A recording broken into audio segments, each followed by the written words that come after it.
Good morning. Nice to see you all arriving, signing in, giving your weather reports from all over, at least 4 continents, I noticed as you signed in.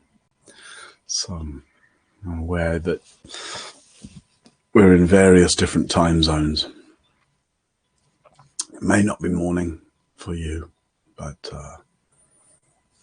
for most of us in Europe at least, here we are. Sunny morning here, bird song, and no frogs yet, but let's see, they might well join in as we go along.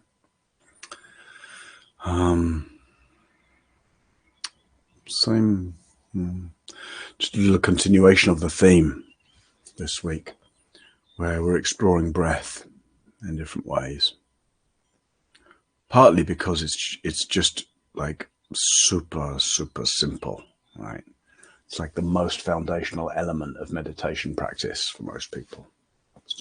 And yet, as we've seen the last 2 days, there's ways of contemplating breath, opening up the practice of breath, relating to breath, entering into breath, that really can bring it alive in a way that we realize that there's kind of infinite depth to relating to breath, that to relate to the breath is really a kind of portal to relating to everything.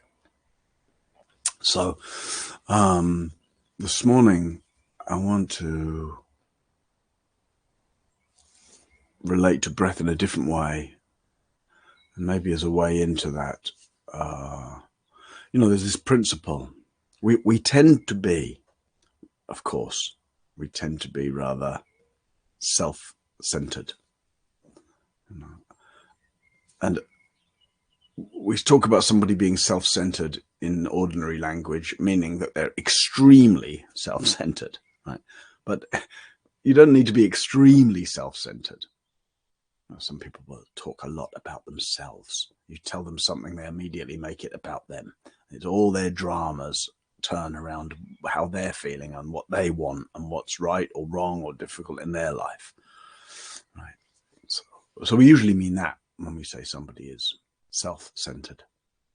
But in an ordinary way, we're all self-centered in as much as, my needs, my wishes, my preferences, my hopes, my struggles tend to be the things that occupy a lot of my thoughts. And we can easily then bring that to meditation practice, my meditation practice, my breath. And then when we go out and walk, my walking meditation. Just so the I, me, and my, the tendency, we spoke about it yesterday as ownership and control and measurement and responsibility, the ways we maintain a sense of self-centeredness. And I think it's equally sometimes just walking around here at the Moulin, and there's the usual perspective, I'm walking through the Moulin.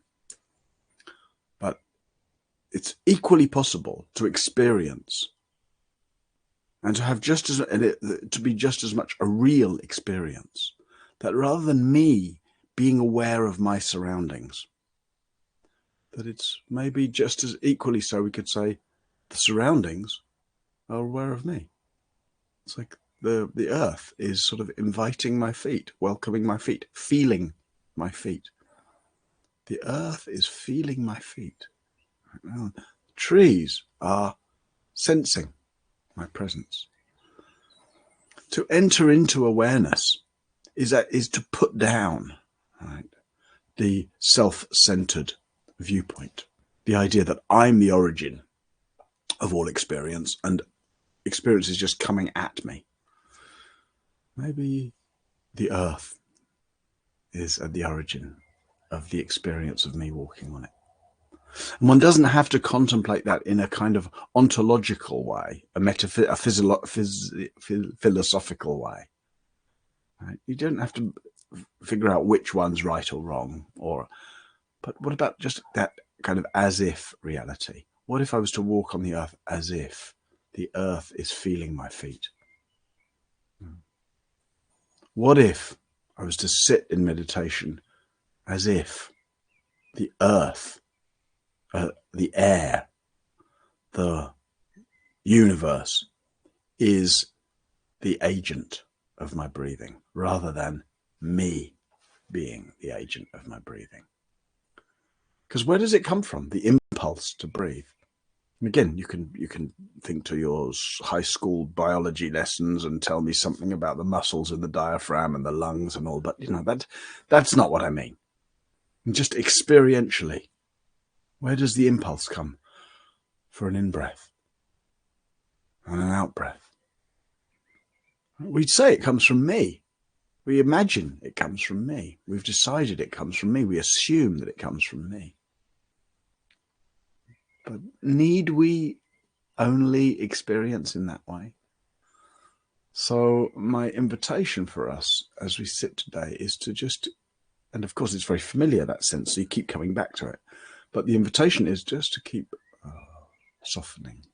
That phrase of my teacher, Ajahn Buddhadasa, that I mentioned yesterday, to give back to nature what we have appropriated. So breath is one of those things that we've appropriated.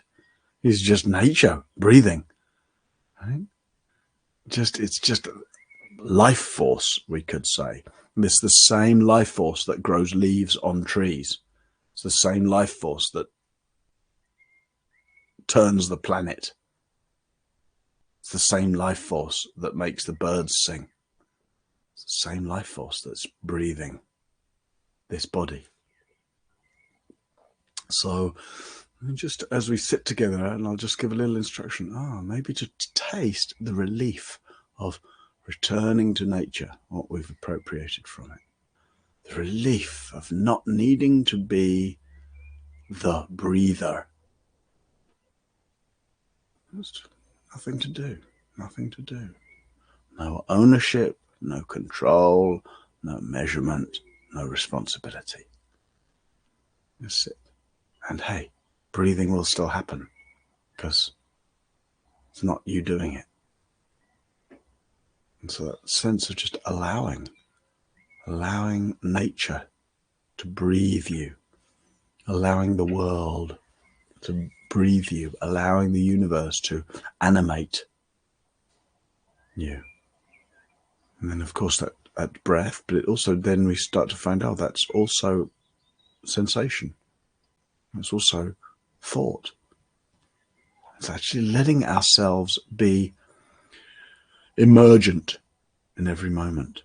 Letting ourselves just, receive the way life is offering breath, the way life is offering thought, the way life is offering the miracle of this human life. What might it be like to receive the miracle of this human life moment by moment without taking responsibility for it, without taking ownership of it, without taking control of it, without measuring and evaluating it? Well, this is the invitation. Maybe we can find out a little together. So please take your seat for meditation.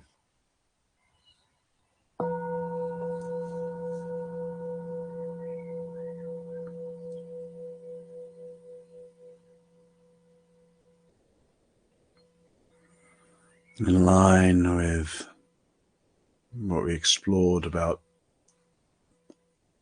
deep breath or intentional breath yesterday, if you want to just take a few intentionally deep breaths, just really letting your lower abdomen expand, lower belly, and then just a big, loose, open, relaxed sigh.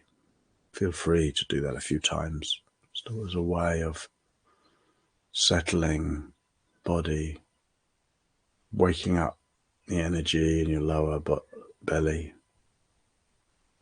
finding and focusing your attention.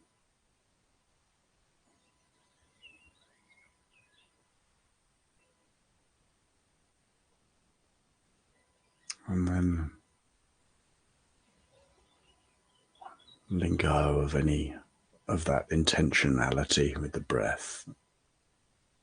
And just sitting into, leaning into, settling into the way nature is breathing you.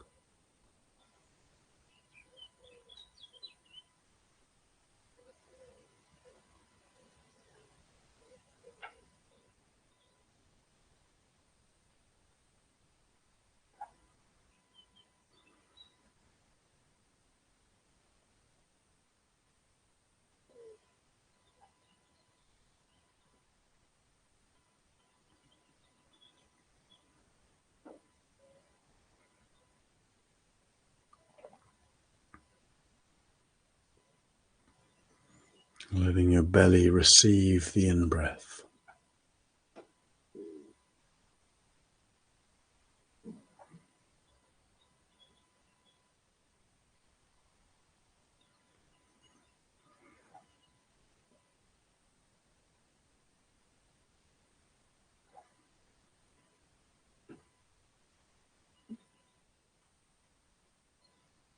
Offering up and returning the out-breath.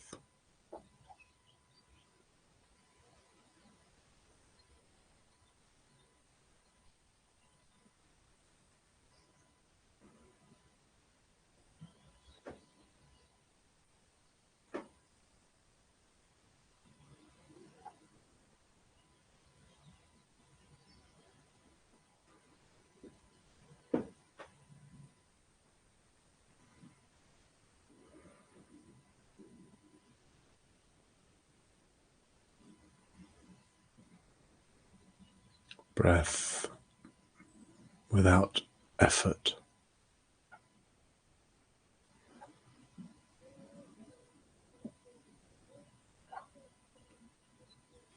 Breath without control. Breathing without ownership.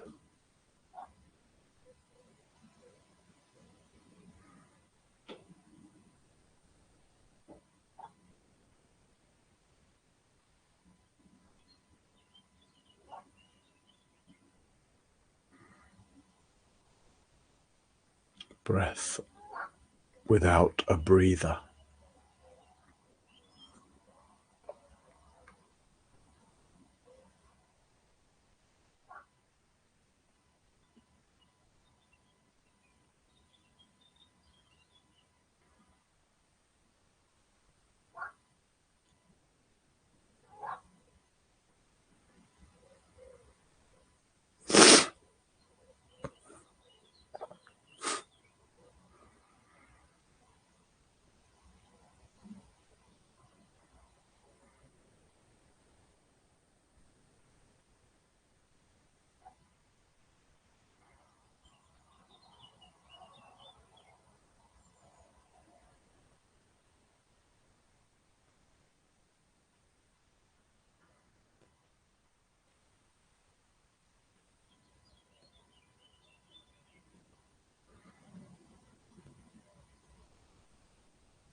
Allowing yourself, if you can, to not know where breath comes from.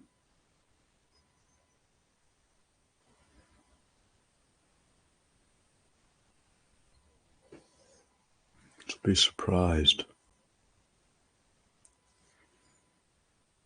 by each in-breath.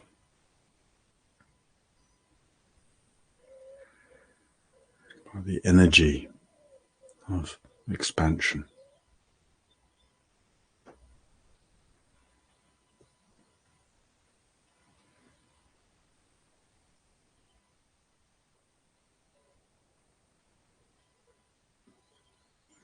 To feel the quality of dhammata, means naturalness.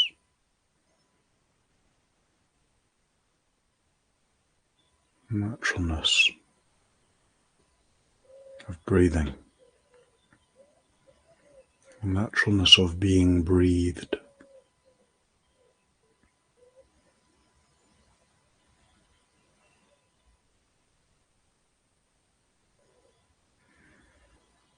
And letting your attention be gentle, intimate, settled enough.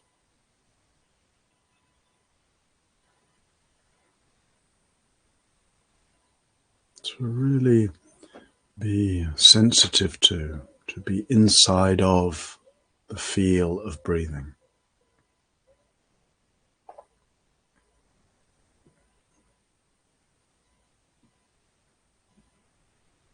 Without being the one who's doing it.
Just this breath.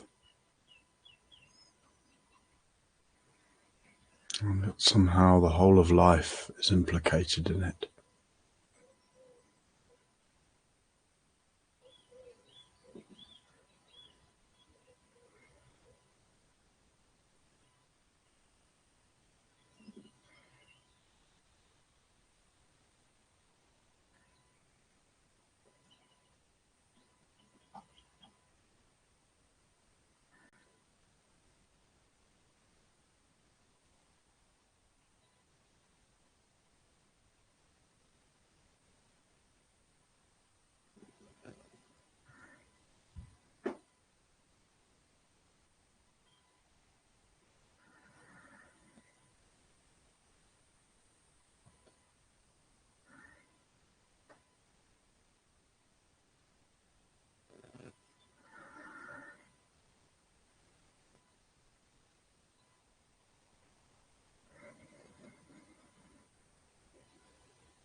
Breath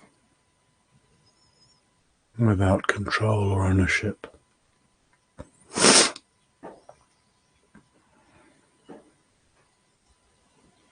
Breath happening by itself.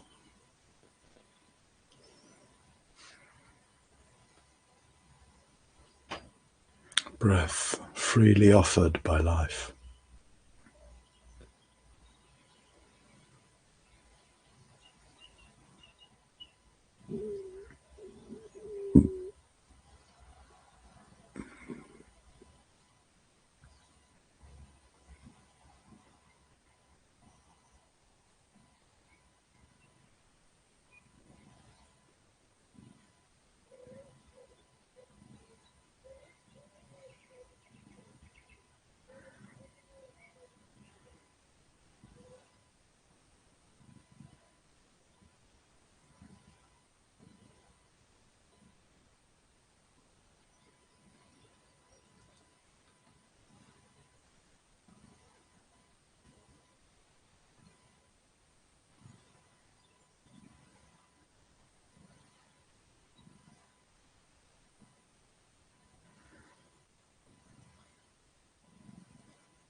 Breath without a center or a source.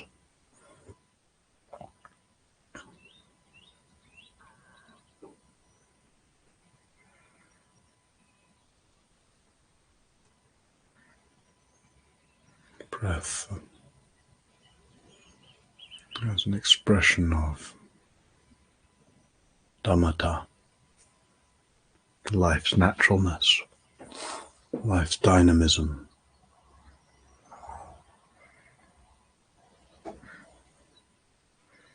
Breath as an expression of life's support for you.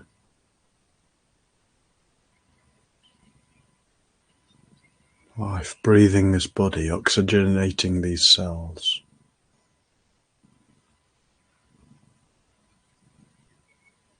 Supporting this consciousness.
Each breath an offering from life.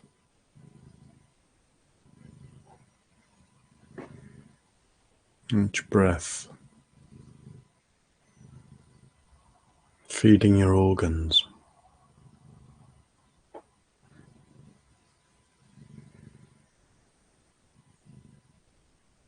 lighting up your consciousness.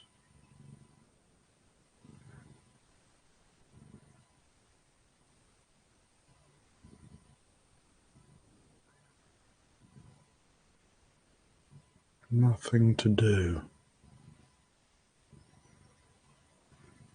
in order to be breathed.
And surrendering to breathing, to the pulse of the universe, to the dynamism of life. Surrendering ownership, surrendering control, surrendering familiar ideas, surrendering tensions.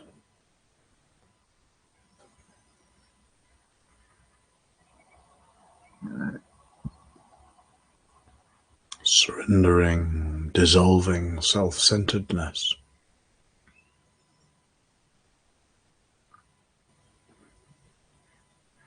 And then the space that's left by your surrender. Letting breathing come and go.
May we all breathe more freely.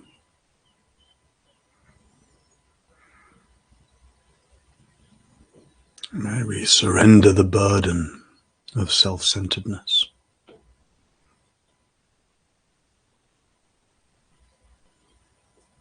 May we be awakened by all of life.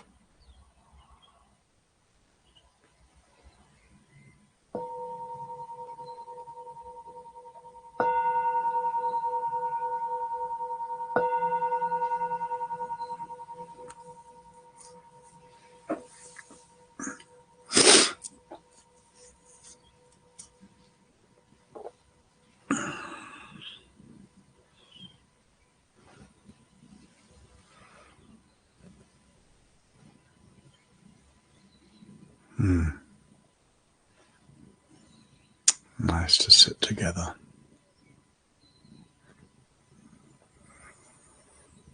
There's little time for questions.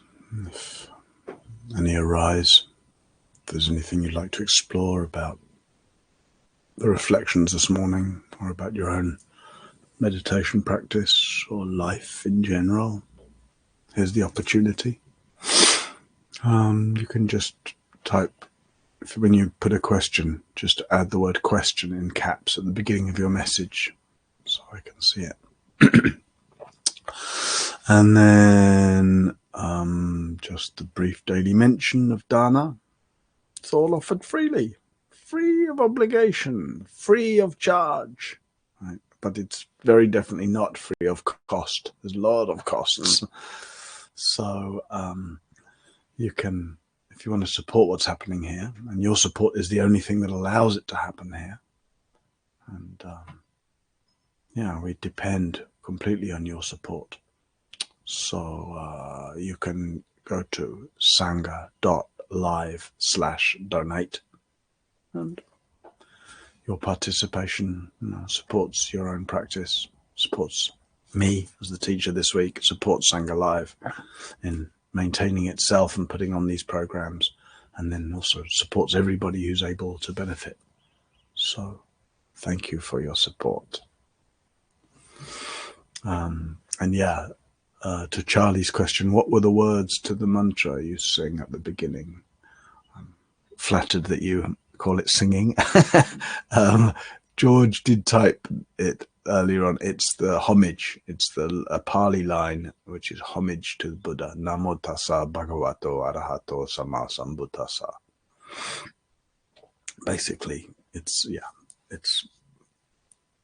homage rather than going into all the words. It's just something I like, and the rhythm of it, and it's sort of the most fundamental. Yang Chen has just retyped it there.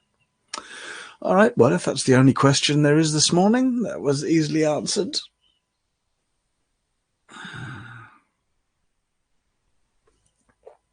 I'll give a moment in case there's any other questions. Otherwise, we'll just end a little earlier today.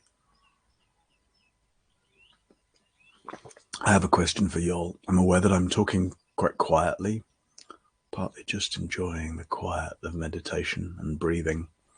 And when I speak really quietly like this, can you hear me perfectly clearly? I'm assuming you can, or somebody would have said, speak up. But it's just helpful for me to know that even if my voice drops and like this, and I'm just very quiet, that you can still hear me fine. You should be able to. It's a good mic. Okay, good. Thank you. All right, very good. Yes. Very good. Whoa, all right, now I've got to keep zooming up to the questions because there's so many yes we can hear yous. Eleanor says, I felt extreme anxiety realizing that sounds and movements, including my own, are totally out of my control. How to address this and allow myself to rest in this realization. So I would say totally out of your control is too much to the extreme. Right? The one extreme is, it's all about me. I control everything. The other extreme is everything's totally out of my control. Whoa, no. We have volition, right? You can direct your eyes and towards what you want to see. You can direct your ears towards what you want to hear. Some of what happens is outside of our control, right? So if that realization, like it can be in some moments, it feels frightening or, anxiety producing, lack of control, bring your attention consciously, Eleanor, to that which is not in control, but which is okay. Right? Bring your attention to that which is okay, like the feel of your legs on the ground. It's like, oh, you're not in control of the earth holding you up, right? But it's pretty reliable. It's reliable. And you just connect with the reliability. Same with breath, right? I'm not in control of breathing. Yeah, but life's got it. Life's got you. Life's got this. Right? So you connect to that which feels like steady, reliable, supportive. Yeah. Connect with that which feels supportive. And the more we're able to rely on that and trust that, the more the out of controlness of much of our experience is not a problem. Right? It's like, oh yeah, fundamentally life is reliable. The conditions within it are not reliable. Nothing you see is reliable. Nothing you hear is reliable. Nothing you feel is reliable. Your own life is not reliable. No, but everything is ending, basically.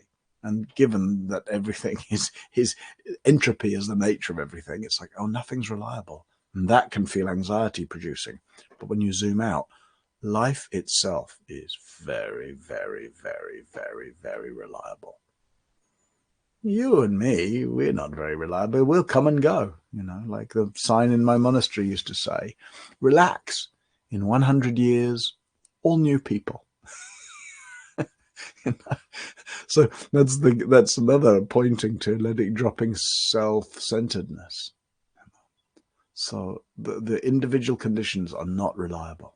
Life itself is reliable. And our breath is the proof of that in a way. It's like, oh, life's doing exactly right what it does. It's animating the cosmos. Life is turning planets, growing trees, breathing human beings, lighting up consciousness. Wow. All right. And then Jane says, breathing is so shallow, hard to detect when meditating. Yeah. Breath can be very...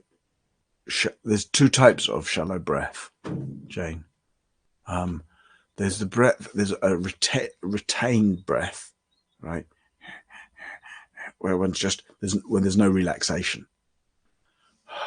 And so just emphasize the relaxation. You can sigh with that. You can sigh as a way to reset, right? Reset. And then there's also a kind of the way breath can become very subtle. Sometimes when we're relaxed, breath can become very, very, very fine in meditation and almost disappear. And that's okay. That's okay. Just stay with what's left when breath disappears. And what you might find is what's left is just awareness. That what we've been calling the last 2 days, yesterday and the day before, I was talking a lot about the fusion between breath and awareness. Sometimes in that fusion, right, awareness in the breathing in awareness. Sometimes within that fusion, the breath can just become very, very fine and then fade, and then just awareness. That's okay. You may find that even though breath is very barely detectable physically, the sense of the tide of breath, right? Sort of the feel, even though the lungs aren't expanding very much, the feel of cellular, like aliveness, like the tide of the in-breath, and then cellular relaxation, like the tide of the out-breath, are still going on there.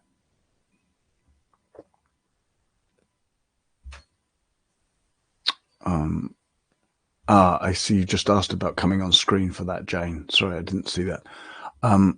Given that there's so many other questions, let's not do that today because it takes a little time and it's been a little unreliable, but feel free later in the week if you have more to say about that.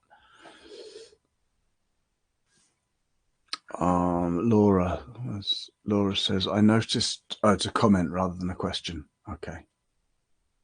I noticed some clear visions coming into my meditation, dreamlike and without obvious meaning, but clear imagery. This is unusual for me. I wonder if that was partly because I was relinquishing some of the control. Yeah, maybe. When in the relinquishing of control, you sort of make room for whatever. So, for example, like this clear imagery, without obvious meaning, good. Don't worry about the meaning. Doesn't matter. If the meaning's obvious, okay. But if it's not, don't try to find the meaning. Just let the dreamlike imagery move through. And if there's any emotional response to it, joy, sadness, fear, confusion, whatever it might be, just see if you can be just very kind of caretaking of the emotion.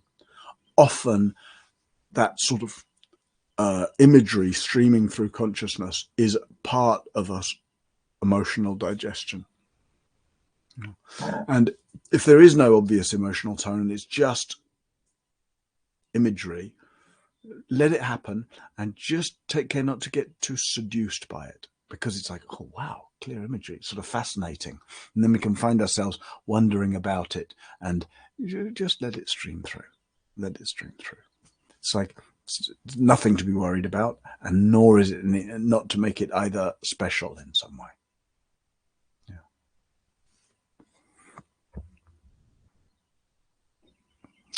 Claire says, j'ai vu chaque respiration comme la vie tout entière. Yeah, I felt each breath like the whole of life. And la vie tout entière and the whole of life makes de cet ensemble ce qui peut se suspendre à tout moment, mais qui forme ce qu'on appelle ma vie. Yeah, beautiful. That sense of the whole of life implicated in each breath. And the sense of that this ensemble, all of life, as the ground of what we call my life. Yeah, nice. Ruth says, I have the same experience of the breath almost disappearing, and then a sort of tsunami breath arises, as if I haven't actually been breathing enough. I presume this is just life breath resetting itself. It could be, Ruth. Yeah. Or it could be a kind of apnea, that your breath's getting a bit subtle, and then you're having a sort of muscular reflex to the fact that your breath's got very quiet. You might check your posture as well. If sometimes breath can go quiet in a way where we're a bit slumped and the breathing cavities are a bit compressed. So it's really helpful, especially if you really to take a posture that allows breath to become subtle and fluid, but without becoming compressed in any way. So just having that sense of a little curve in your lower back, so you're upright and your shoulders being open, so breath can come and move freely, and then that sense of relaxing. So those are the three features that are really helpful. Right, the curve in the lower back and the uplift of the spine is the first. The openness in the chest, and then a sense of really relaxing into that uprightness and openness. Yeah. Noemi says, how to develop trust in others without throwing all the responsibility on him by asking him to be trustworthy. Well, you have to. I don't think you do just develop trust in others, Noemi. You have to also see if others are trustworthy. There's no point developing trust in somebody if they're not trustworthy. Some people are not very trustworthy. So how to develop trust? By really, really reflecting on what is trustworthy. And some people, if they're not trustworthy, don't trust them. You'll just get burned. And there's a way in which often if we see somebody's not trustworthy, we don't want to trust them, we then end up kind of rejecting them, resenting them, blaming them, etc. So there is a way, even though some people you have to withdraw your trust from, right? But you don't have to withdraw your heart. It's a way of like forgiving, allowing, right? But also seeing clearly, not trustworthy. Another thing that's helpful in that situation is recognizing that the person's doing their best. It may be a very poor best, right? If somebody is lying or behaving in a way that's showing they're not trustworthy, you know, that's a very poor best. And yet in their own unease, and their own neediness, and their own whatever's going on for them, that's them doing their best to try to be happy in themselves, etc., etc. So sometimes it's a very poor best, but that's what allows us, I think, to not trust somebody, but also not blame them or resent them. All right. All right. I'm just seeing your last comment there, Ruth, of going, we can get too rigid and too overextended in posture. Yes. So important, like the 4 points of posture I always emphasize: stability, right? Sitting in a posture where you're like, oh, steady in the chair or steady on the floor, upright, curve in the lower spine, open in the chest. But then the 4th one is super crucial: relaxed. But if you just start with relaxed, you tend to be slumped. So like set up the first 3: stable, upright, open, and then relaxed. And one way to do that in the spine, so that you're not hyperextended or rigid, is you have that feeling of sitting up, opening the space between your vertebrae. Right. Sometimes the classic thing is that, being held up by a string or something. But then, like having that sense that you're settling, relaxing in such a way as it's like you're letting each vertebra sit on top of the one below it. So you space between them, and then and so then there can be the feeling of really being bright and upright, but actually relaxed and at ease as well. All right, friends, I appreciate the sincerity of your practice, the showing up here, the care for one another, and the comments. So thank you for being here today. Thank you for whatever dana you might be moved to offer or able to offer today. I'll put up the closing screen for a few minutes as we come to the end, and then I'll see you tomorrow. Thank you.